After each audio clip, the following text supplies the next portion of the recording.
The Innkeeper by Life Sketcher. Chapter 1691, Soul Transfer.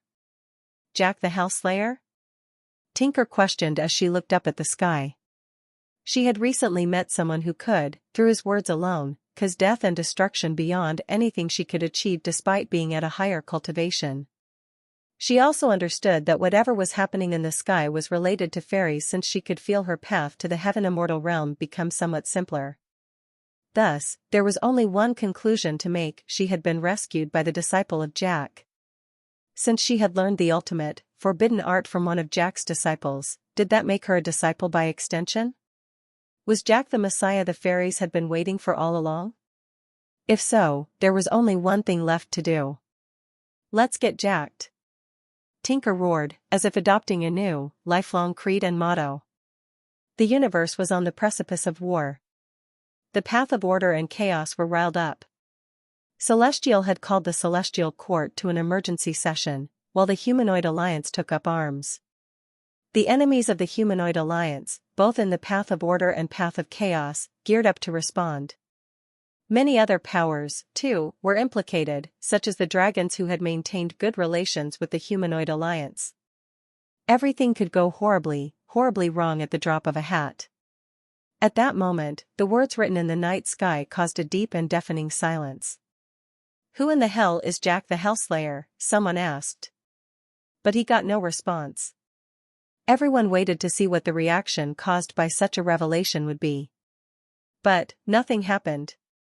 No one had any idea who this Hellslayer was, or where he came from, nor did anyone know why he was strong enough to address the whole universe the way he did. The only other character who had just appeared out of nowhere but had immense, undeniable power like that was the Innkeeper who, as far as appearances went, was backing the humans, a race on the brink of total collapse. He even recently released Dao Mist in his inn, demonstrating the ability to slay Dao Lords. Now, this Jack the Hellslayer had shown up, and was supporting a race on the brink of total and complete universal extinction, a feat that was not easy to achieve. One was an anomaly, but two was a pattern. Suddenly, all signs of war vanished, and all forces retreated. Instead of getting ready for war, they began to investigate. There was a conspiracy afoot, and they would uncover it before any real damage was done. The most absurd thing was, even the spies within the Humanoid Alliance knew nothing about these two. This was incredibly dangerous. "Find out who Jack is, and find out how he did this," someone said. The same statement was parroted across the universe by all sorts of people and organizations. Suddenly, the name Jack became a taboo in the universe, and it became a crime to name newborns Jack in certain realms. In other places, such as the heavens, Jack became a holy name, taken up only by the most noble. Within just a few seconds, a universal war had almost been initiated, and in just a few more seconds any thoughts of war evaporated entirely. Jack had no idea that he was at the center of such a huge historical moment, nor did he have any means of finding out. But when he woke up, he would learn that the nexus point was almost ready to be revealed, reducing its appearance time from hundreds of years to mere decades. It had already produced its first signs of appearing. Within the challenge realm, the old fairy did not seem perturbed at all. What did it care about the activities of the races of the universe? Some could destroy the major realms, sure, but as a realm, it did not care to think about that. It merely performed its function, irrespective of the ramifications. The divine ore was fusing with Jack's bones, mixing with his marrow, and becoming one with his soul. Naturally, even one of those, let alone the fact that all of those were happening, would mean that Jack's soul had gained an element of the divine ore. That also meant that Lex's soul had absorbed, and gained properties of that particular divine ore. While absorbing the ore, there was a very small amount of the refined ore left over that would not be needed to complete Jack's ascension, but at that moment, it disappeared inside his body too. The old fairy finally opened his eyes, looking at Jack oddly. But since nothing had gone wrong with the ascension, he did not pay much attention to it. He simply closed his eyes and resumed his task. Stealing back a part of the power of fairy dust had not been easy, and had consumed a tremendous amount of energy. It would be a shame if something went wrong now after the hard part was already over. Within Abaddon, Lex, who was sitting on the mech's shoulder studying the laws of Abaddon, paused for a brief moment. He held out his hand and made a small cut. From within his hand, instead of blood, a piece of ore began to emerge. For a long time, Lex just sat there, stunned. How had Jack sent this to him? Neither he nor Jack knew. He tried to teleport some other items from himself to Jack, but it didn't work. He tried to absorb things into his soul in an attempt to transfer them over, but that didn't work either. But no matter what the case, that small piece of divine ore had now traveled from the Artica realm to Abaddon in mere seconds. That was tremendous, and presented a huge opportunity if he and Jack could send things to each other seamlessly. But that was obviously something that would require a lot of work. For now, though, he didn't know what to do with the ore. After a bit of hesitation, he decided, on a whim, to transform it into a pendant and put it on. Later on, if he thought of a good use for it, he could always make changes to it. Chapter 1692, Becoming Immortal. All in all, Jack's ascendance caused scandals on a universal scale, almost triggering a massive war. The war had also been delayed due to a different phenomenon in the very same ascendance, yet none of it was actually caused due to Jack himself. The night sky and stars were linked to the curse plaguing the fairies. The disturbance in the night was caused by the challenge realm, and his proclamation was caused by interference from Bob who had somehow affected matters far, far beyond his power level.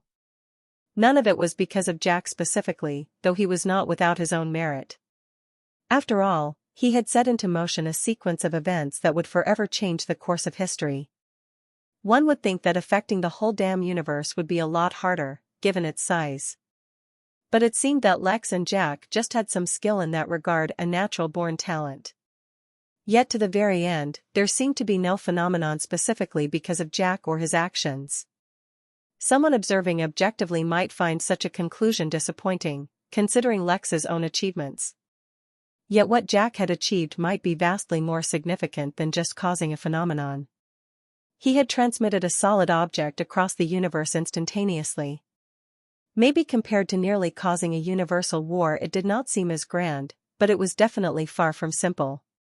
Lex did not want to divert his mental capacity by wondering about how to achieve such a thing, but he was certainly stumped by it. More importantly, he had gotten his hands on some incredibly valuable divine ore. Lex would be able to make greater use of it than Jack. In fact, from the very moment he got his hands on an ore, Lex's instincts began to subtly give him hints to break through. It was just that the hints he got were not to become a heaven immortal. Rather, his instincts were telling him to reach the celestial immortal level as soon as possible, and to not use the ore before then. But one could not just become a celestial as they wished, especially when Lex wanted to continue the trend of gaining the maximum benefit he could from each realm. Even so, that subtle sense of urgency that sat at the back of his mind could not be denied. Jack continued to cultivate, losing his sense of passing time as his body was baptized in the soothing energies provided by the challenge realm and the divine ore. Immortals needed the energy from the lightning tribulation to transform their body and soul so that they could reach a higher level of existence, and this was a step that could hardly be skipped. It was the same for Jack.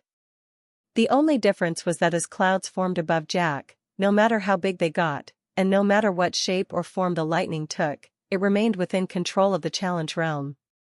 So when the lightning fell onto Jack, its potency was carefully controlled and regulated by the realm so that his tiny fairy body was thoroughly nourished and transformed without suffering any damage or burden. Becoming immortals functioned differently for different races. Humans required tenets to control the laws of the universe, but fairies needed no such thing. Unfortunately, Jack had no one to guide him, so he would need to discover for himself how to utilize his improved powers. Although, he could guess that it probably had something to do with his wings. Jack opened his eyes after a long, long time and groaned. The bright light shining above him was too sharp, causing him to cover his eyes. He had a killer headache, almost as if he had taken part in the age-old pirate tradition of late-night Sudoku. As he groaned and tried to fight off the headache, he felt a familiar rocking motion. A moment later, he noticed the sound of water. What? He groaned as he opened his eyes once more, and found himself floating on a wooden raft in the ocean, his raft surrounded by bloody corpses of large fish floating in the oddly calm waters. What in the world, he muttered, and looked around him. He had no memory of this place, and Lex didn't have any missing memories either. He had been meditating in the challenge realm, becoming stronger, as far as Lex knew. When he woke from his meditation, he was on the raft. Jack checked himself and found that all his clothes were normal. He still had all his items with nothing missing. But he could think of no reason why he would suddenly be in an ocean, surrounded by dead, floating fish. He could have thought that maybe he just became an immortal and entered the next level, but then why were there dead fish? And wasn't he supposed to land in the same area as the rest of his crew? Where was he? He didn't know. But since, at least for the moment, there didn't seem to be any danger, Jack looked inwards to detect the changes to his body. He had truly become an immortal. An earth immortal fairy, it seemed almost strange to think. Yet when he sensed his energy, he could not help but smile. It was indeed true. He was definitely a lot stronger than before. He just needed to learn how to use his powers.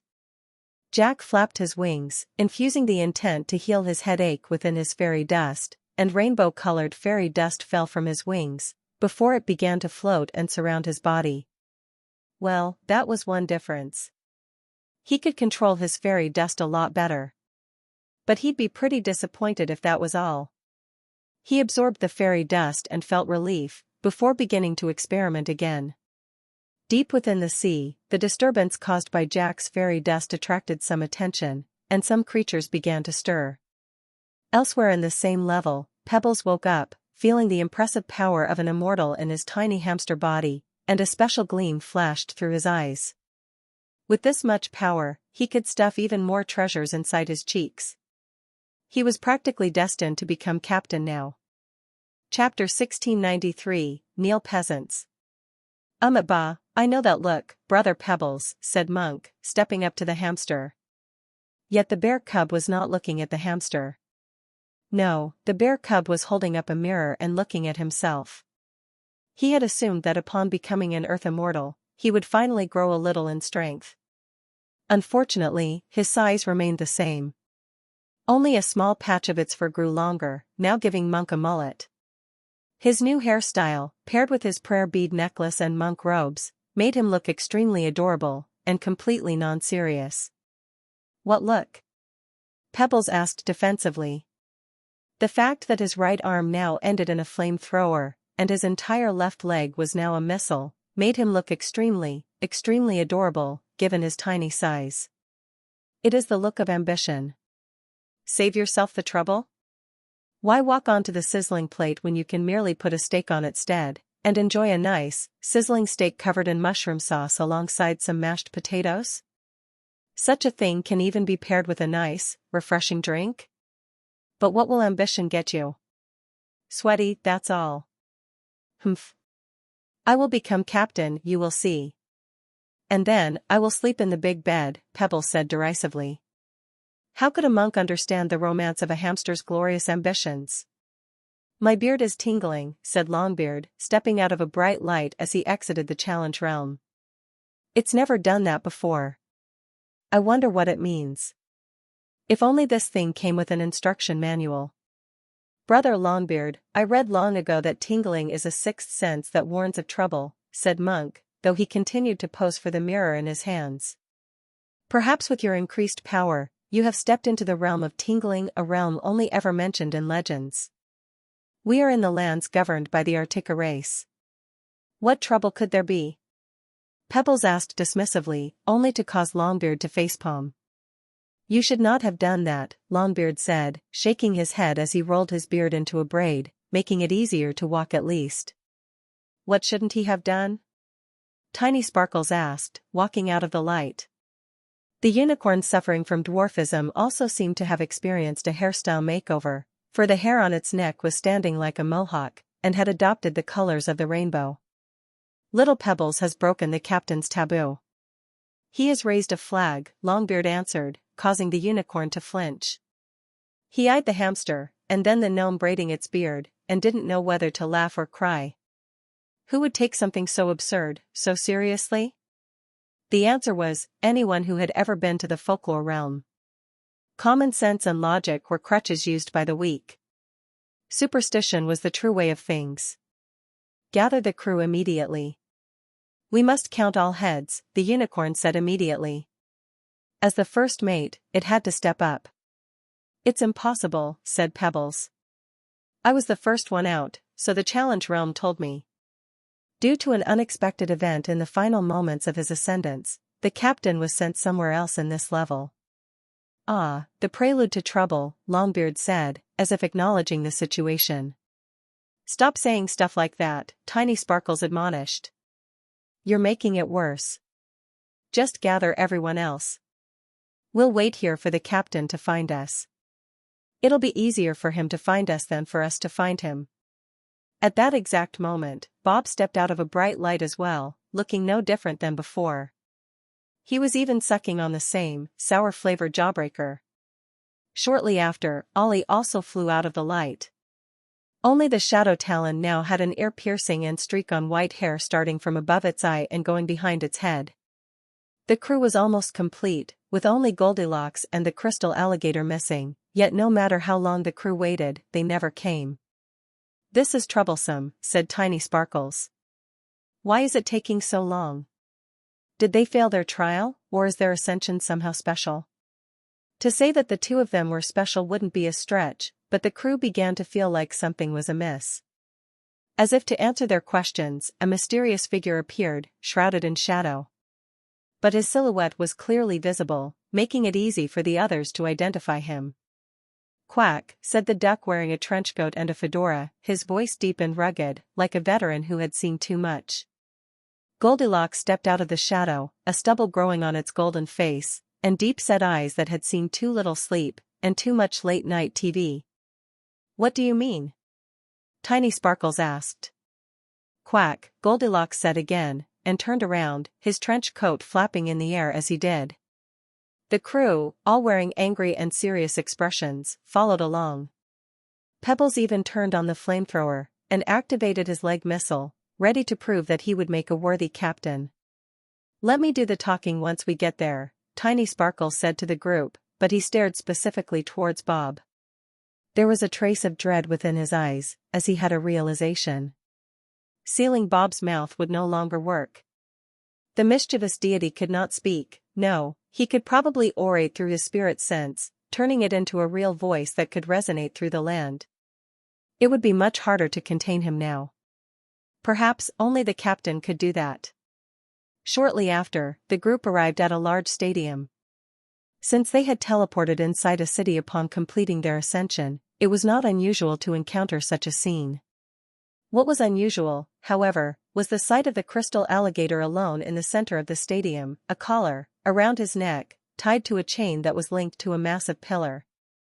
Before Tiny Sparkles could begin to understand the situation, Bob, the captain's self-proclaimed director of introductions, the announcer of arrivals, the warden of words, the grand namer of awesome feats, stepped forward. Kneel peasants, lest your deeds cause the captain to frown, and instigate Armageddon. Chapter 1694, I am also a barrister. Longbeard's beard began to tingle as Bob announced their arrival, and a deep apprehension gripped him. They were in danger just by being here, and Bob's announcement had attracted the wrong kind of attention, making the situation worse. Such a thing should not have happened. They were in the middle of the city, and the Artica race had proven itself when it came to upholding its rules, which meant that there should have been nothing within the city that could endanger them or their lives. Longbeard's beard tingled still, hinting at something he could not yet grasp. Tiny Sparkles, too, suddenly felt an ominous sense of dread. Unicorns were especially in tune with the spiritual energy in the atmosphere, and as an immortal that sense had translated into sensing the activity of the surrounding laws as well. That is why he could feel like he had stepped into the sight of a behemoth, while he himself was still a tiny pony of a unicorn. The others, too, felt something amiss. Only Bob remained entirely indifferent, looking down at the masses with dismissive eyes. No matter what happened, it wasn't as if he could ignore his teammates in danger. That would disappoint the captain. The whole stadium, which was previously watching the performance in the center of the stadium, turned to look at their group. Only the crystal alligator, who was chained to a pillar and yet had to fight off a small group of ferocious apes, did not divert its attention. It could not afford to. Predictably, none of the members of the crowd kneeled. Even if troublemakers came, the Artica race would uphold the law. If there was no trouble, then they'd at least see something interesting. Either way, the crew held the stadium's attention for a brief moment. Tiny Sparkles was lamenting Bob's existence, yet that was not the time to get into such things. He stepped forward as a member of the Jagged Stallions, the race that had been designated as peacekeeper of the realm by the Artica race, stepped forward towards their group. Can someone care to elaborate why my friend is chained up to a pillar, and putting on a show for a crowd with his life on the line?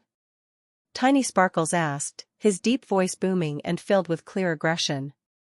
The stallion, whose frame was not only bigger than Tiny Sparkles, but more muscular and bore a more daunting presence, approached the unicorn until he was looking down right at him.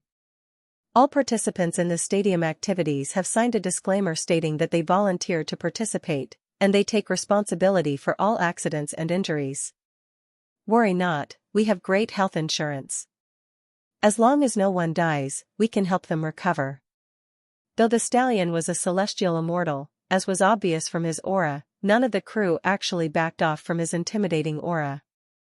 Instead, with stern expressions, they stepped forward, almost to the point of bumping into him. That alligator is for my crew, and I have doubts regarding the circumstances under which he signed your disclaimer, Tiny Sparkles said, maintaining eye contact with the steed towering above him. Immediately remove him from the stadium and end this sham, or else things will not end so pleasantly. And keep your bravado in your pants, you're a puppet to the law, someone else wrote, you don't scare anyone. The steed did not immediately respond, but it was evident to all who saw that he was displeased. A celestial immortal displeased with an earth immortal anywhere in the universe would likely end in the total annihilation of the earth immortal. But here, not only did Tiny Sparkles not flinch, he flagrantly challenged his ability to do anything to them at all. Your doubts are inconsequential, the steed finally said. A disclaimer has been signed, and the event is ongoing. Do not disturb it again, or you will be in violation of the Code of Conduct for Public Places. Have a nice day. Though his words were civil, his demeanor was not. It was clear that from the very get-go, the steed was not interested in helping them out, and their challenge of his authority merely cemented their antagonistic relationship. But how could such a matter come to an end so easily? It was not for nothing that Goldilocks looked so sleep-deprived. Clearly, it had a basic understanding of the complexity of the situation. Before Tiny Sparkles could respond, and respond he was going to, Bob stepped forward, and placed a hand on the unicorn's shoulder. Please, let me handle this, Bob said, displaying a level of coherence the group wasn't used to. Taking their stunned silence as consent, the drama cat climbed up upon the unicorn's back and looked at the steed, who was looking at him with disinterest. Bob cleared his throat, and looked up at the celestial immortal with his most diplomatic expression. Do you know who I am? Bob asked, his voice level, and the question asked with genuine curiosity. No, I do not, the Jagged Stallion said, his tone dripping with derision. Why would he, a celestial immortal, bother himself with the identity of a mere earth immortal? Bob gave the steed a knowing smirk, as if that was expected. And then he spoke. Before you stands Bob, the first of his name, he said, his voice was like thunder roaring in the clouds, stunning and shocking all those in the vicinity. A pressure fell upon the land, as if a noble deity had appeared before them, a plebeian crowd. Do not take upon yourself the honor of addressing me and my companions. Summon your master, peasant, and inform him that his plot is most brown. He hides behind the laws of Artica as though it were a shield of iron. In truth it is more akin to silk, pliable, delicate, and easily tailored to suit a purpose in the right hands. Unfortunately for you, those hands are not yours. Continue to test me, fool, and you will discover that among my many titles, I also boast one of barrister. Bob suddenly seemed to sport a magenta, velvet coat, and he could not help but to raise his hands and twirl his most magnificent mustache. He grew it just for the occasion. Chapter 1695, Grimshaw. Bob's voice carried far and wide, and had truly attracted the attention of the stadium now, who were more interested in the confrontation between the jagged stallion and Bob than the fight for life and limb going on in the stadium. A conflict between the jagged stallions and disgruntled lawbreakers wasn't unusual or new, though its frequency had dropped drastically lately. The Artica race had established itself as a race that placed great stock in their rules, and would not make exceptions for any power or force. This was not a concept many were familiar with, and so had led to many confrontations. Now, it seemed, there was going to be yet another such confrontation. Bob, barrister and first of his name, seemed a little different, though. He did not break the rules, but he also did not seem to regard them all that much either. The stallion seemed even more offended than before and seemed ready to blow up matters even more. Of course, Bob did not seem worried at all. In fact, he was perfectly calm and in control of the situation, a shock to the whole crew beyond what they could convey. Had he been pretending to be an idiot the whole time? Was he actually smart or competent? Just before the steed could do anything, however, he seemed to turn behind towards the stadium, as if someone were talking to him. After a few moments, he turned and looked at Bob hatefully. "Follow me," he said, and then turned around. The fact that they were suddenly being led towards the stadium, after causing a scene, surprised many, though it surprised no one at all that they were being led towards the VIP section of the stadium. If some big shots were involved in this situation, then they would surely be in the VIP section. The crew looked towards Tiny Unicorn who, for once, conceded to Bob's charge. They followed the steed through the crowd, all the way until they reached an open booth, filled with many unusual and intimidating races. Longbeard's beard trembled again, as if to let him know that he had come face to face with the origin of the terror he had been feeling. The others, too, detected that this place and these people were far from usual. The entourage within the booth was large, each of them powerful, and each of them from a different race altogether, not that such a thing seemed to matter. In the center there was a throne, and a being wearing entirely gold armor and a golden mask sat there, comfortably, confidently.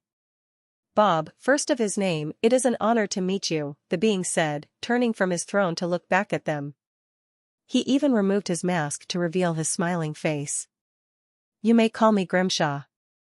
Please, take a seat. I am most eager to resolve this misunderstanding between us. Your friends, of course, are most welcome." Grimshaw snapped his fingers, and that seemed to signal the stallion to retreat, along with a few other members in the booth, giving them some form of privacy. Grimshaw summoned some chairs right beside him, and welcomed the whole crew, his smiling expression as welcoming as possible. Yet the crew found it difficult to actually approach him and sit beside him. There was a deterrence around him, unseen but definitely felt. It was similar to Dragon's Might, and yet somehow different. They were not pressured, nor were they suppressed.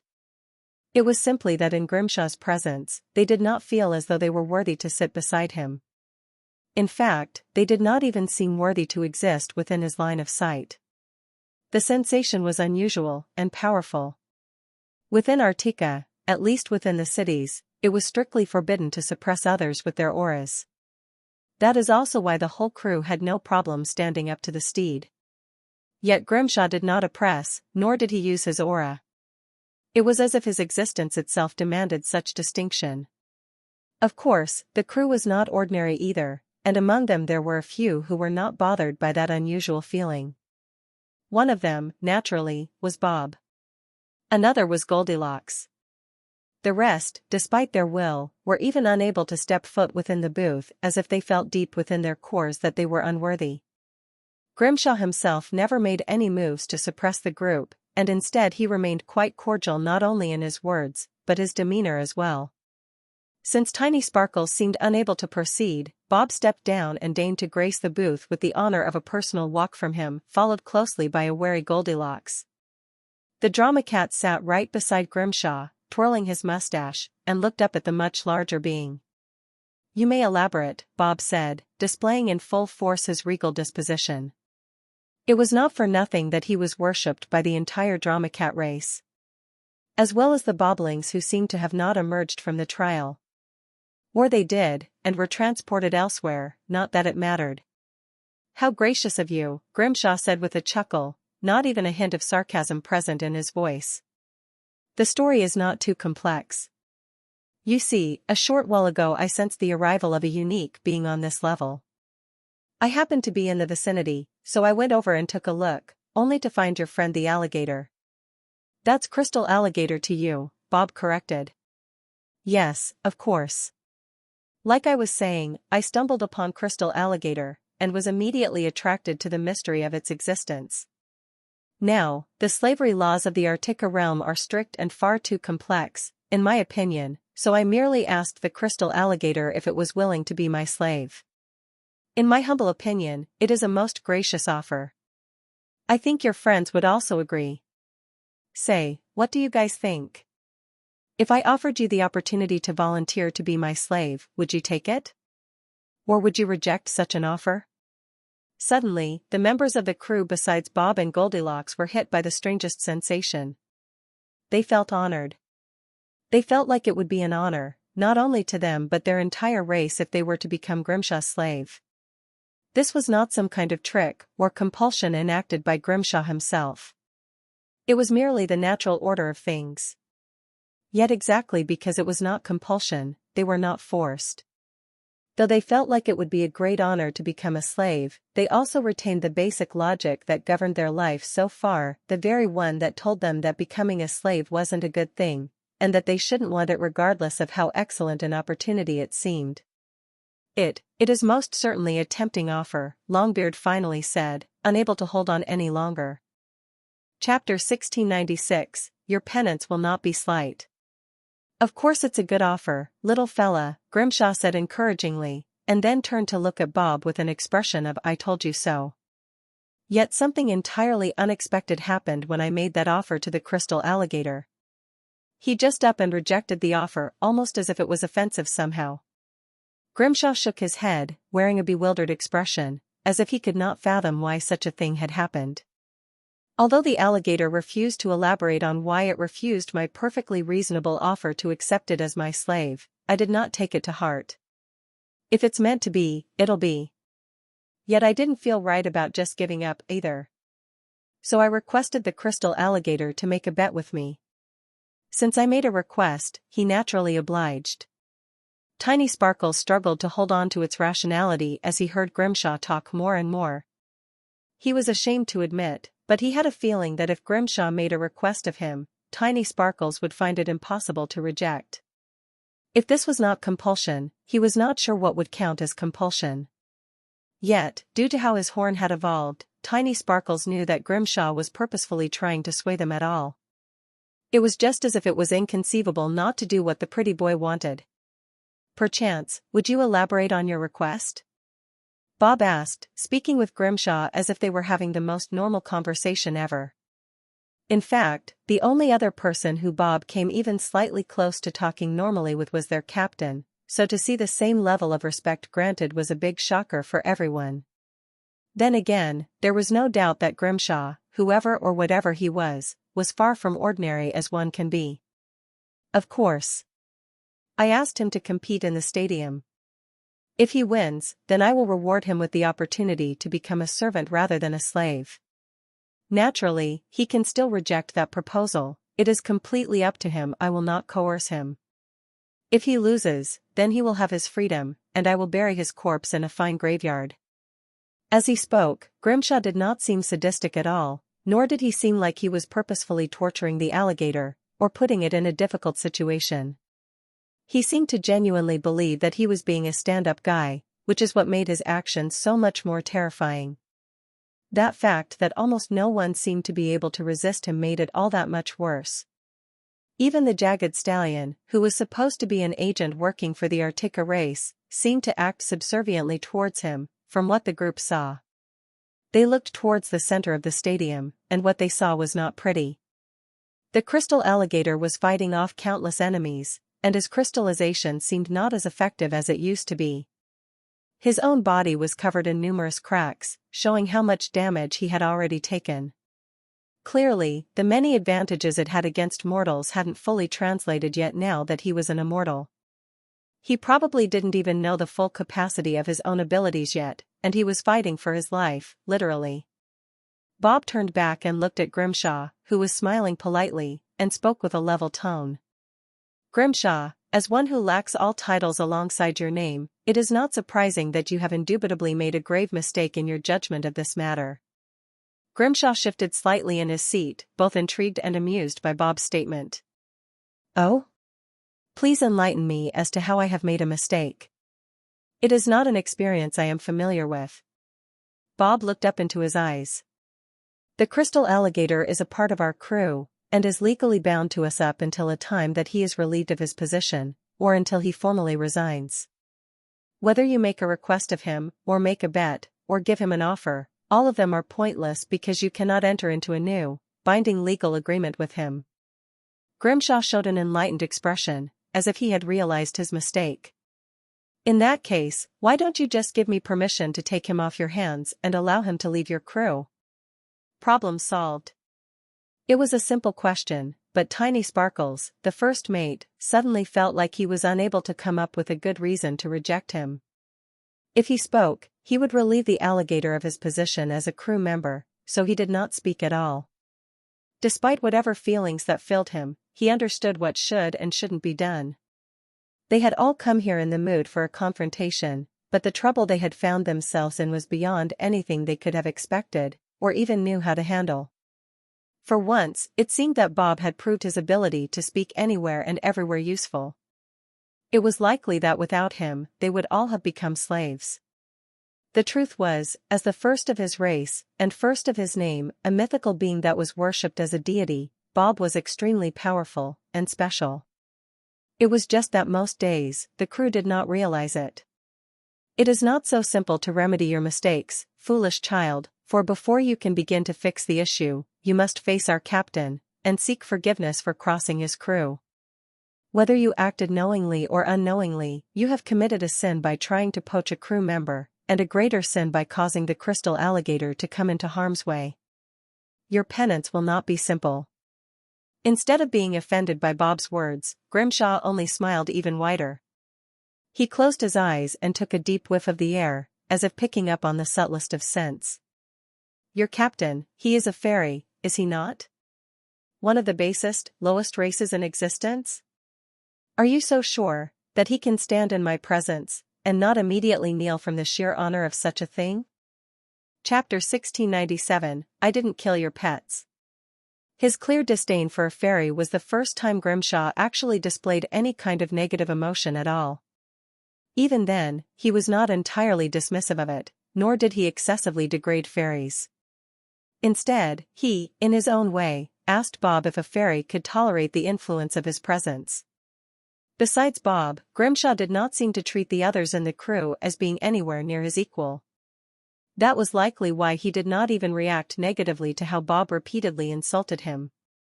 The effect he had on others was not lost on him, which is why he found the notion of a fairy being Bob's captain so interesting. The question is, will you be able to tolerate the consequences of crossing the captain? Bob asked dismissively. Since Bob had decided to follow the captain, how could he be ordinary? How many fairies did one see sailing across the universe in a wooden ship? One. Just one, the captain. Oh my, this is definitely a conundrum we should solve immediately. Fret not, I will take care of it, said Grimshaw, as he waved a hand and pulled out a single, silver thread from the bodies of all the crew members, including Bob. He stood up from his seat, his towering figure all the more daunting when he was at his full height, his presence all the greater. Yet he did not focus on spreading his presence. Instead, Grimshaw walked over to the edge of his private booth and knocked gently on an invisible wall, summoning the jagged stallion once more. Would you be so kind as to go fetch the captain of my friend's crew? Grimshaw asked the stallion politely, holding the thread out. This should lead you right to him. Of course, it is not a problem. I will go find this captain right away, said the stallion deferentially, and even bowed to Grimshaw. The friendly figure came and sat back right beside Bob, friendly and nonchalant, as if he had no care in the world. "Would you like some snacks while we wait for your captain to come and resolve this issue?" he said, holding up a bag of some great-smelling confectionery. "Perhaps you should save the bribe for when the captain arrives," said Bob, looking away from Grimshaw towards the stadium center. A flash of weakness passed in his eyes, before returning to normal. "I do not think he will be too pleased with what the alligator is going through." "Then I will just have to placate him, won't I?" Grimshaw asked, his constant, casual smile never leaving his face. "Listen, guys, we can talk about this," said Jack weakly as he smiled at the tentacles erupting from the waters beneath him, aiming for him. Naturally, the tentacles belonging to the numerous kraken within the water did not slow down at all, and just kept aiming for him with the precision of guided missiles. Jack danced in the air, dodging them masterfully, mainly because his life depended on it.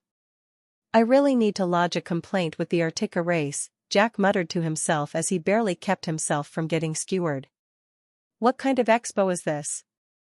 The kraken, who were unable to land a single hit on him, became more and more enraged as he continued to dodge. One of them emerged from the water, showing its massive head, and then screamed at Jack in frustration. "Listen, I keep telling you guys, I just woke up surrounded by those corpses. I did not kill all your pet sharks. Let's be civil about this." The kraken, unfortunately, did not want to be civil. Just like Jack, they were all Earth immortals, but their situation was rather unique. Unlike most immortals, who gained a level of invulnerability to various environments, the kraken could still not leave their ocean. They could not fly around, though a particularly heart attack-inducing moment earlier had proven to Jack that they could jump out of the water from time to time. As a result, their ocean became their domain, making them far stronger than other immortals in and around their territories. Unfortunately for Jack, that included the air above the ocean. He had tried to fly high up until he could reach space, but that plan had not worked. A level meant to accommodate immortals had an environment that could contain and even endanger immortals. As a result, the dangers of space here were far greater than the dangers of space back in the origin realm. Thunder rumbled overhead as dark clouds began to gather over the ocean, trapping Jack between the clouds and the water. While the kraken attacked from underneath, they also used bolts of lightning to attack from above. During this time, Jack was doing his best to quickly learn how to use his powers so he could escape. He had learned that the trick to an immortal fairy's powers was, predictably, related to the wings. Humans used their tenets to influence laws, and fairies used their wings to do something as well. But unlike tenets, which could influence laws from the moment they formed, Jack had managed to figure out that he needed to temper his wings somehow, or improve them, and that would allow him to interact with laws much more easily. Unfortunately, he knew not how to do that, nor had he had any time to try. "Guys, how about I bring you new sharks?" "Huh? I'll go capture them from other oceans, and bring them here to you." That statement finally caused the kraken to pause their attacks for a moment as they considered the possibility of his suggestion. Seeing that the distraction had worked, Jack wanted to quickly escape, yet he restrained himself. If he could genuinely resolve his issues with the kraken, then there were some pearls underwater that he wanted to get his hands on. The standoff had merely only begun when a portal opened in the air beside Jack, surprising him. He had tried hard to teleport out of here, but the kraken had sealed the space shut. A jagged stallion emerged from the portal, relieving Jack. Fortunately, someone had come for him. But before he could relax, his wings began to vibrate, constantly creating fairy dust at a rate incomparable to earlier. His wings had detected trouble. Chapter 1698, The Difference. Jack's playful mood faded as he looked up at the stallion emerging from the portal. Although he did not understand how or why his wings reacted in the way that they did, he trusted his instincts. If there was trouble on the horizon, he could not afford to take it lightly, especially since he was currently unable to use his abilities effectively. The stallion looked around until it locked eyes with Jack, and faint recognition seemed to flash through its eyes. "Are you the being known as the captain associated with the one who identifies himself as Bob?" the steed asked, looking down at Jack. Jack frowned. He knew Bob was a trouble magnet, but for some reason, he'd never caused more trouble than the group could handle. Of course, that could be just a complete coincidence. Jack flew a little higher till he was eye level with the steed and looked him in the eyes. "That's me," he answered, no longer giving off any of the clumsy aura he had while dodging the kraken. "How can I help you?" The steed blew out smoke from its nose and looked at Jack dismissively. No matter how the fairy posed or behaved, as a celestial immortal, the steed took no earth immortal seriously. "You are being summoned. There is a situation involving your crew, and as captain, you have been summoned so that a resolution can be reached." Jack frowned, and the troubled feeling in his gut grew. "Lead on," said Jack, and followed the steed back into the portal. The exact moment Jack stepped through the portal, he knew the situation was worse than expected. He felt it in his bones the way an old man senses a coming storm in his knees. He felt it in the very air which tingled with anticipation. Jack looked around and immediately found Tiny Sparkles and the rest. They looked back at Jack too, yet they lacked the usual energy and mischievousness that they normally flaunted with their every action. Instead, a deep anxiety and worry filled them to the very core. On the other side of what looked like a private booth, Bob sat with his legs crossed, back straight, playing with his mustache as if he had not a care in the world. Typical Bob. Sitting beside Bob was. When Jack looked at that figure, he felt a rush of wind blowing at him, as if the weather did not want him to look. But since when was he afraid of a little dirt in his eyes? Yet that was not the end of it. He felt chains attached to every single inch of his tiny body, and attached to those chains was the weight of his entire race, pulling him down to the ground, down to his knees. His wings stopped moving altogether, as if they were subdued, and his fairy dust refused to exit his body. The rancid stench of his curse surrounded his body, eating at his will, weakening him and reminding him of his place. All of this, and he hadn't even yet laid his eyes on the being beside Bob. "You see," said a soft voice in the distance, yet to Jack's ears it sounded like thunder, shaking him to his very core. "I told you. A fairy might not even be able to stand straight in front of me, let alone discuss the matter relating to the crystal alligator." The alligator? Jack focused in on those words amidst the words booming in his head, attempting to force him to prostrate himself. What had happened to the alligator? As if to answer him, Jack heard the sound of glass cracking from afar, attracting his attention. He looked over and saw the stadium, saw the alligator, saw the chain.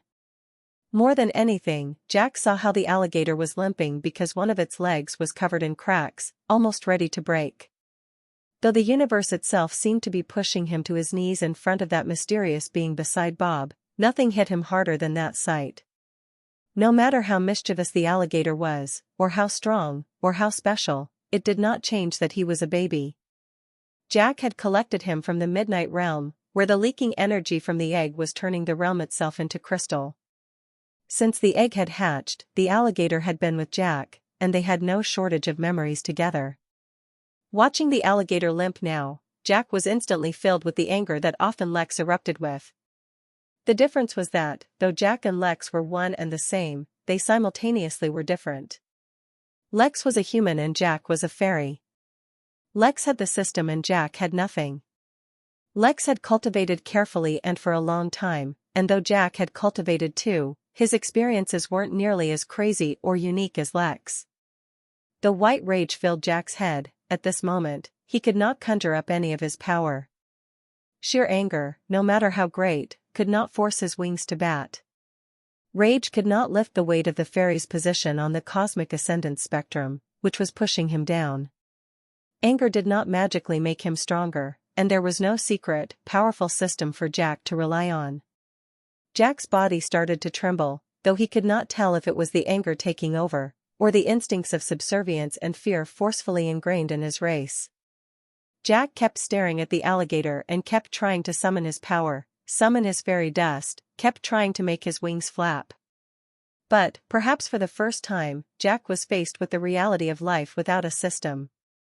No amount of willpower could make his wings move when the sheer difference between his race and that being's was so incredibly vast. Although I will admit, the fact that your captain is not on his knees yet is quite special, the voice boomed. He has successfully attracted my attention. Hey captain, would you like to be my slave?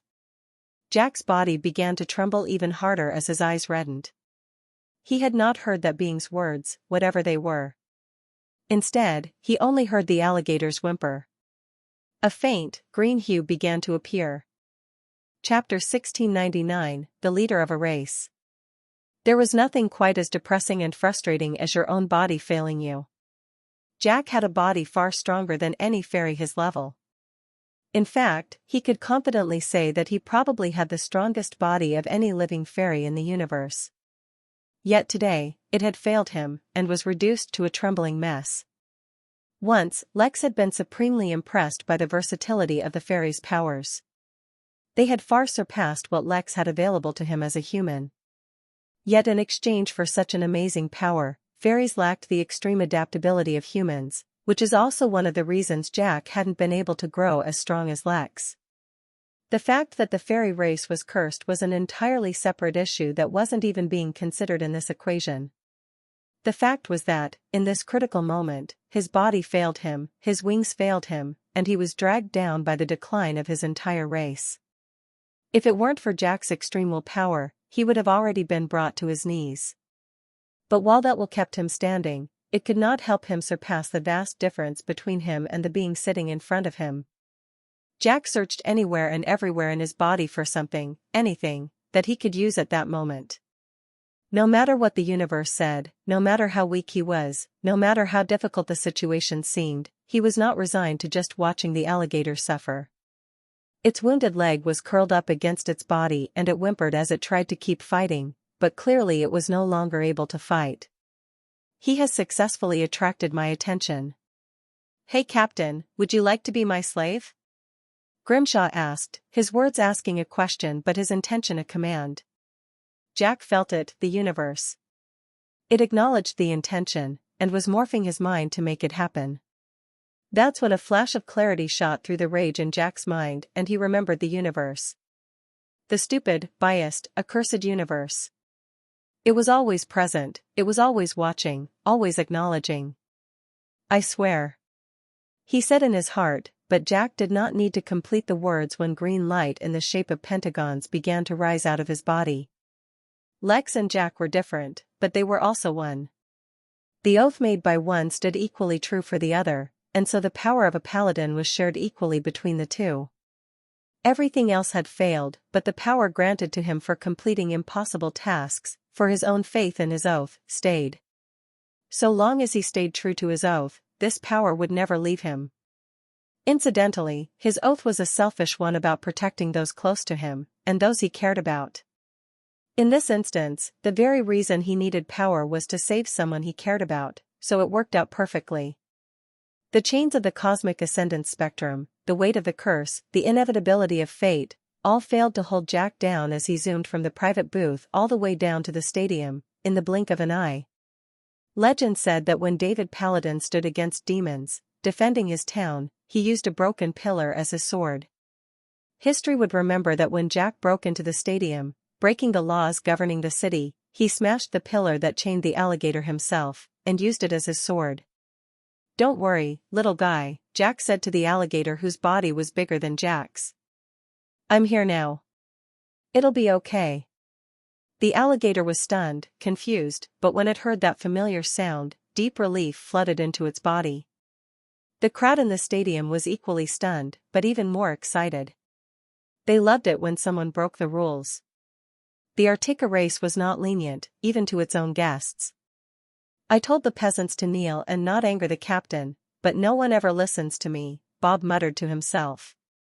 Audacious, the jagged stallion roared back in the booth and stepped forward, finally blaring its aura to suppress Jack. Yet the targeted aura could not stop Jack. The pillar smashed all the apes surrounding Jack and the alligator, causing them to be grievously wounded in a single attack. The green pentagons surrounding Jack's body had also imbued into the pillar, and through it attached to the apes' bodies, seeping their strength and feeding it back to Jack. Put down your weapon, Junior, and surrender. Your punishment will be light. If you keep causing trouble, keep breaking the laws of Artica, however, your punishment won't just be a prison cell. Punishment? Jack repeated as he began to fly in the air, carrying the alligator in one hand and the pillar in another. You hide behind the title of protector, but you're no more than a tyrant in uniform. You crush a mere child under the heel of your so-called justice, twist the law to excuse your crimes, throw your cultivation around like it makes you righteous, then have the gall to threaten me? You think that just because the Artica race lauds itself as champions of law and order, that they're the only ones with laws? Jack turned his head from the stallion and finally looked towards the figure in the private booth and saw the one behind everything. He sat there, beside Bob, smiling, as if watching a show. Jack kept flying up until he was at level with the stallion, and then flew higher before holding out the pillar and pointing at the being beside Bob. Whether your actions reveal the truth of the Artica race's claims of being a society of justice and honor, or you're just a minion acting on behalf of that guy, you should have thought twice before messing with me. Do you know who I am? The steed snorted, and Grimshaw snickered at the question. It seems your captain is not as experienced as you, Grimshaw said to Bob. Doesn't he know that the Artica race doesn't care about anyone's identity? If you break one of their laws, you will get the due punishment. Even I have to be mindful of my actions. Bob did not respond, and only shook his head. It does not matter who you are. Stand down, or I will put you down, said the steed. Jack looked at the celestial immortal steed, and snorted. No amount of anger would make him a fool. Even Lex couldn't fight a celestial immortal, let alone Jack. So why would he escalate things like that? Because, unlike Lex, Jack did not need to hide his identity at least as much. With the knowledge that even Dow Lords couldn't detect the connection between Jack and Lex, he could truly make use of the unique knowledge Lex acquired without fear. Of course, he was also taking a bit of a risk. No, you're wrong, Jack said, his voice low and dangerous. Who I am matters a lot. I am Jack, I am the captain of my crew, and much more importantly, I am a fairy, and I'm willing to bet that right now, I'm the strongest fairy in the universe. A deep, awkward silence followed Jack. Was that something to be proud of? The fairy race had fallen too low. As such, that makes me the de facto leader and representative of the fairy race, a founding member of the Humanoid Alliance. Grimshaw's signature casual smile suddenly froze, and a horrifying understanding filled his eyes. The case for this injustice will not be overseen by you in the Artica courts, Steed. Instead, the Artica race will answer me in the Celestial Court. An attack on the leader of a race from the Alliance is an attack on the whole Humanoid Alliance. Bob, who was casually filing his nails in his seat, smirked as he gave a smug look to Grimshaw. Yet Grimshaw did not have the mind to pay attention to Bob. He had already stood up from his seat, and looked like he had swallowed a fly. By the way, if my memory serves me well, did you ask the leader of the fairy race to be your slave? Bob asked as he looked at his nails, a satisfying smile on his face almost mimicking Grimshaw from earlier. As soon as he remembered his words earlier, Grimshaw's eyes widened. Foo dash. The rest of his words were drowned out by the sound of thunder that shook the entire level of the Artica race. Around the stadium various figures started to appear. The first to appear was an angry-looking member of the Artica race, but before he could do anything, a devil appeared. And then an angel, followed by an elf, a dwarf, an olin, and many more. One by one, all members of the Humanoid Alliance started to appear around the stadium, each of them wearing a very serious expression. Finally, a celestial appeared as well, a beautiful tall female with long blonde hair and platinum tiara on her head. The crowd, who had been extremely excited up until now, suddenly got the feeling that things were getting out of hand. Before anything could happen, though, one more figure appeared, drawing all eyes in the surroundings. The last to appear wasn't from the Humanoid Alliance. Instead, it was from the foremost race in the universe. It was a primal from the primary realm. 1. Chapter 1700, Sage Race's Eye. Jack took a huge risk, not that he showed it on his face. Through Lex's vast exposure and experiences, he had learned random tidbits about the universe and its many organizations. In some areas, he might know secrets not known to most, while in others he might lack common sense that a member of a traditional universal organization might have. He had learned tidbits about the humanoid alliance, as well as the celestial court, not to mention the little secrets a certain monkey guest shared with Lex. He heard of conspiracies, and got a sense for how deep and long-lasting they were, as well as how important it was for all organizations to keep face. To list all the random stuff Lex knew would take forever. What mattered was that Jack used those bits of information to make a wild guess, and take a risk. He had no idea if, as the strongest fairy, he qualified to become the leader of the fairy race. He didn't even know if most races had leaders. What he did know, however, was that the Celestials were the leaders of the humanoid alliance more or less, and that they were pretty powerful, and that the celestial court was the tool through which they exercised their power. Based on the immediate reaction of his statement, Jack felt pretty safe saying that at least his claim of demanding an answer within the court was, at least, heard if not accepted. Standing in the middle of, well no, flying in the air above the center of the stadium, while surrounded by members of the humanoid alliance, Jack could feel the rising tension in the air. There was also the matter of the primal. The primal had appeared at the very end, not that Jack or anyone else could see the primal's appearance. He was garbed in a black shawl that covered every facet of his features, so nothing of his body, including even the outline of his body, were visible. Despite that, his very presence spread the knowledge that he was a primal, the leading race from the primary realm. His very presence added an additional weight to the situation. Pin-drop silence filled the entire stadium as everyone waited for something to happen. Jack wondered if he was supposed to say something, like fulfill a tradition or something for summoning the alliance. As it turned out, it wasn't needed, for the primal spoke first. This is an unexpected intense situation, but if all parties involved agree to trust me and my judgment, I believe I can resolve it without escalating it further. The welcome of a new major realm and power should not be marred by an unfortunate accident. What do you all say? The member of the Artica race, who was both furious and confused, did not immediately answer, and instead waited for instructions from a higher level. The steed did not dare do anything. It was clear that the situation had far surpassed its level and authority. Jack was considering how to respond when the Celestial flew over to Jack, and observed him critically.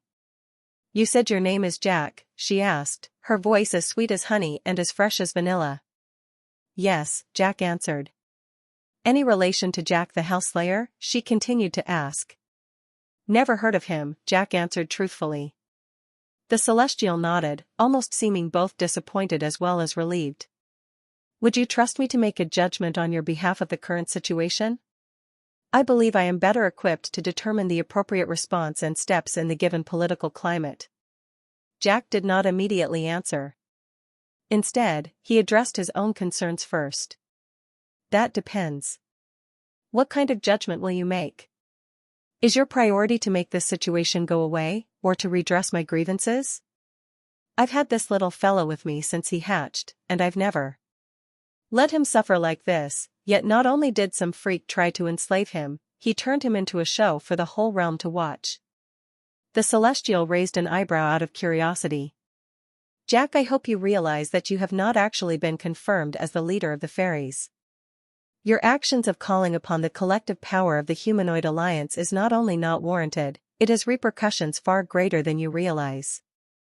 Even Tao lords do not casually invoke the power of the whole alliance. Heck, even in many wars, the whole alliance is not invoked. If this weren't an especially sensitive time, your summons would not have even been acknowledged." What the Celestial did not mention was that the whole humanoid alliance was up and active trying to figure out who Jack the Hellslayer was, and what his connection to the fairies was. For a fairy named Jack to then summon upon the powers of the alliance merely a short while after was much too coincidental for them to ignore. Also, the problem was, Jack really did qualify as a potential leader of the fairy race, given the situation of the race. But for him to assume such a position would require a lot of ceremony, not to mention various restrictions. It is not the kind of thing one can simply claim as they wish. "If the Celestial Court is not interested in upholding justice for me, then I can pursue other means," said Jack firmly. In truth, his other options were severely limited, and an even greater risk, because that included pleading to the 7 dragon Tao lords he had brought to the Artica realm, and hoping they would care about him. No, not just the Celestial Court, but the whole humanoid alliance will ensure you get justice, the Celestial said. I just wanted you to realize what that means, and what that costs. That is also why I want to be the one to represent you, for I know just how far to take things. Well, that was kind of fair. Jack was blatantly using them. Fine, you can represent me. But I need you to understand, they hurt my alligator. He is a child, and they beat and tried to enslave him. I heard that the Artica race makes a big deal about protecting the children of their own realm, but they had no problem kidnapping the child I'm watching over. I want justice, but if I can get revenge, that'll be even better. The Celestial girl nodded. Do not worry. The humanoid alliance is not one that can easily be taken advantage of. Leave everything to me. By the way, my name is Aru. Just as Jack and Aru were about finishing up their conversation, Grimshaw exited his private booth. I, for one, completely trust the primals to sort this misunderstanding out, he began to say. Before he could continue, Aru teleported in front of the primal. The humanoid alliance had doubts about your intentions, primal. The sage races are not exactly a trustworthy bunch. Chapter 1701, Sage Races 2. Sage races? Now that was a term Jack had never heard before. Yet he paid great attention to it, not only because she called the primal a member of the sage races, or at least insinuated it, but Lex had recently created a new alias for himself by the name of Obsidian Sage. What were the chances that he had, unknowingly, turned that alias into a big shot with some hidden background lore even he himself didn't know about? Turns out, the chances were pretty high. Grimshaw grimaced at Uru's words. Come now, Uru, don't be like that, Grimshaw said, trying to be persuasive. The primal race has been the universe's peacekeepers for a long time. They are trustworthy. Uru sneered. Don't act familiar with me, Grimshaw. If the primals are peacekeepers, then tell me why there's no peace anywhere in the universe? Sounds like they're doing a bad job to me. Ladies and gentlemen, that, in mundane colloquialism, is called a savage burn, announced Bob, interrupting the rather serious scene. Everyone turned to look at Bob just in time to see Tiny Sparkles stuffing a chicken wing into the drama cat's mouth. Tiny Sparkles gave all the big shots a weak smile, and suppressed his urge to strangle Bob. The member of the Artica race who had appeared finally seemed unable to ignore the situation anymore, and approached the trio of Uru, Grimshaw, and the primal.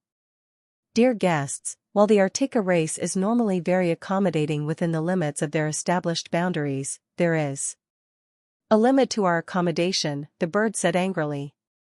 What the hell is going on here? I have just been informed that this entire region was entirely unsupervised. That is a serious breach of protocol, and I do not believe it happened by accident. Grimshaw started to feel even more nervous as the Artica race member talked, mostly because he was the one responsible for that lack of supervision. He used one of multiple limbs to wipe the sweat off his tail, which was not located where one might expect. Quite the convenient excuse, Uru said, looking at the Artica member with hostility in her eyes. The humanoid alliance has been accosted. I believe there was a conspiracy in place to separate one of our members from the child in his possession to stage a kidnapping, something the Artica race is perfectly capable of orchestrating since they have complete control over the realm. If you want to ingratiate yourself to a sage race, do not try to be so pathetic while you do it. The Artica member was about to respond, just as infuriated by the accusation as he was upon finding out that a child was harmed under their watch, but the primal spread a bit of its aura. Much to the Artica race member's surprise, the aura suppressed even it, causing it to want to listen to what he had to say. The effect was the same for all those around him. Jack, too, felt the aura, though instead of suppressed he was shocked. The effects of the primal's aura felt similar to how Grimshaw's presence affected Jack. Miss Aru, I can assure you that despite being from a sage race myself, it is not my intention to be biased towards anyone. My sole purpose is to de-escalate this situation. Please allow me to do so, and I will assure you that all your grievances will be addressed in an appropriate fashion. Aura crossed her arms and frowned. Such audacity was rare in the universe, and spoke of just how influential the humanoid alliance was, and especially how strong the celestial race was as a collective. Who else would dare to face off a sage so openly? Fine, but under a condition. The final consequence for the perpetrator must satisfy Jack, she said at last, bargaining with the primal. Jack, despite all the knowledge he had attained, felt like he did not quite understand the full scope of what was happening, so within Abaddon, Lex asked Mary a question. Hey Mary, have you ever heard about the sage races? Yeah, of course I have, she said. You know how the elder races are the top 100 races in the cosmic ascendance spectrum? Yeah. Well, the sages are the top 10 races in the spectrum. Most don't even know the names of all 10 of those races, or anything about them, just that they should absolutely not be messed with. Lex was too stunned to respond. More importantly, Jack suddenly understood why his entire existence was being suppressed within Grimshaw's presence. If he was from one of the top 10 races, well, Jack couldn't even imagine what kind of power backed him up. He suddenly looked back up at Aru with an expression of deep respect. To stand up against two sages, it must not be easy. Such a condition is acceptable as long as the final punishment is proportional to the crime committed. Now, let us take this somewhere more private, so that we are not on display in front of the public. Jack heard the sound of hands clapping, and his surroundings suddenly changed. He was sitting at a round table, the little alligator on his right, and Aru on his left. Alongside them, on the table, were the primal, the Artica, Grimshaw and the jagged stallion. Before we can begin to resolve the situation, it's important we first understand the full scope of what happened. It is very important that all involved parties answer truthfully, so I will have to request you all to answer my questions honestly. The primal's words had an unseen power. Though he simply made a straightforward request, Jack felt, even through the protection of the green pentagons around his body, that he did not want to lie, or even exaggerate, about the whole situation from start to finish, not that the situation was too long or complicated from his point of view. Even so, the power of a simple request was unbelievable. Now, who would like to begin? Chapter 1702, It's Not Illegal to Make Friends. The sudden shift in their location did not impress or amaze Jack, per se. Since Lex wielded incredible power over the inn, and had since gained even more power over his surroundings since becoming an immortal, Jack was fully capable of seeing how it would be easy for a celestial immortal to transport them all. The thing that amazed Jack was how easily and effectively the primal could display his strength in a foreign realm. Even the member of the Artica race was taken aback by the shift, though he hid it well. Then again, if a primal was one of the top 10 races on the cosmic ascendance spectrum, it only made sense that he or she would be unnaturally powerful. In comparison, Jack didn't even know what position dragons were, or even celestials. As far as Jack knew, they didn't even qualify as an elder race, meaning they weren't in the top 100. Considering that huge difference, the fact that Aru could so easily confront not just one sage, but two, brought Jack a new and deeper understanding about the power of the Celestials and the humanoid alliance. Having said that, if the primal had such power, then it was likely that Grimshaw was no pushover either, despite his somewhat immature behavior. From the moment the Celestial Court and the humanoid alliance had been mentioned, Grimshaw had been acting more like a child who got caught causing trouble than what he might expect from someone trying to enslave everyone he found interesting. Even so, despite any weaknesses of character, it went without saying that Grimshaw himself would be quite formidable. So. Excuse me, but I have a question, Jack said, not at all minding interrupting the flow the primal was trying to create. What is it? The primal asked, showing no indication of being disgruntled. As I understand it, everyone else here will answer honestly just because you requested it, such being the breadth of your influence. However, I am concerned that as a member of a sage race himself, that fellow over there is perfectly capable of ignoring your request.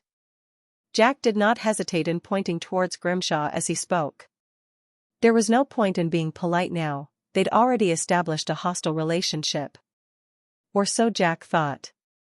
Oh please, Jack, call me Grimshaw, the sage said, waving his tail. The awkward location of the tail did not prevent Grimshaw from using it with ease. Listen, no hard feelings about this misunderstanding. I'm sure we'll be able to put all this behind us after a nice chat. Jack raised an eyebrow questioningly. That will depend on how this all ends, Jack responded ambiguously.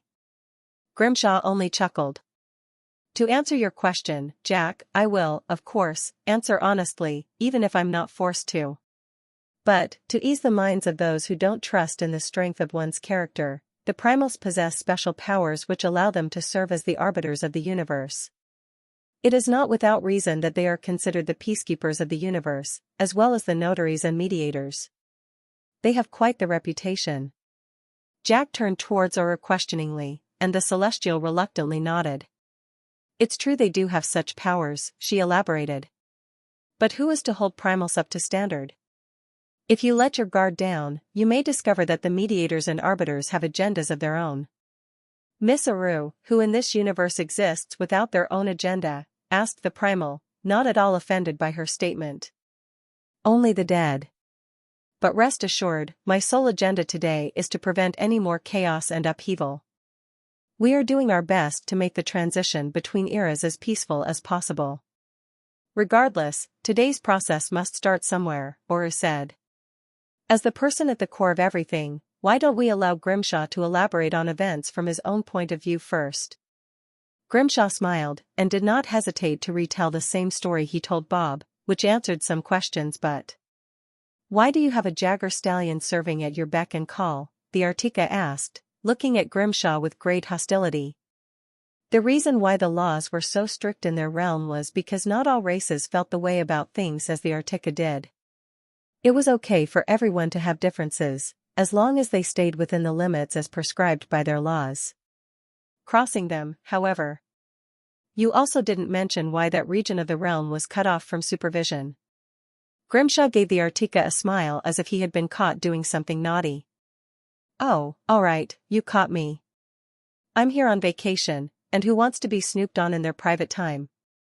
I didn't break any rules or anything. No one told me that it was illegal to request a suspension of supervision from the relevant departments. When I made the requests, no one rejected me, so I didn't think it was a big deal. The stallion was much the same. I simply introduced myself in the hopes of developing a friendship, and it seems to me that we became fast friends. That shouldn't be illegal. Though Grimshaw smiled politely at the Artika was practically fuming, glaring at Grimshaw and then the stallion time and time again, almost as if it wished it could eat them up.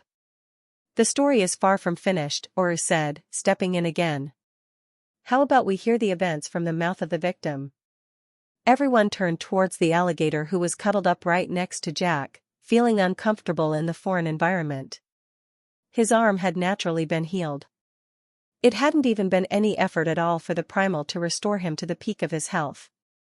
Go ahead, said Jack. Tell everyone what happened.